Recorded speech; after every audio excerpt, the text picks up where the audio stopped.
বেঁচে থাকা বিশাল বিলাসিতা, বেঁচে থাকা এমন বিলাসিতা,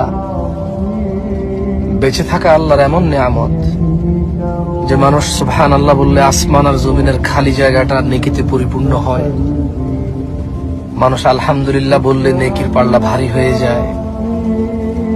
বেঁচে থেকে মানুষ আল্লাহুম্মা সাল্লি আলা মুহাম্মাদ দুরূদ পড়লে 10টা নেকি হয়, 10টা গুনাহ ক্ষমা হয়, মর্যাদা বৃদ্ধি হয়, ওর প্রতি রহমত নাজিল হয় 10 বার। বেঁচে থাকলে ফজরের 2 রাকাত সুন্নত আদায় করলে দুনিয়াতে যা আছে এর চেয়ে বেশি কিছু পাওয়া যায়। বেঁচে থাকলে ফজরে 2, জোহরে 6, মাগরিবে 2, ইশায় 2, মোট 12 রাকাত সুন্নতে মুআক্কাদা পড়লে আল্লাহ সুবহানাহু ওয়া তাআলা জান্নাতে ঘর তৈরি করবে। যে ব্যক্তি প্রতিদিন 12 রাকাত সুন্নত আদায় করবে তার জন্য আল্লাহ একটা করে ঘর নির্মাণ করবে। সুবহানাল্লাহ।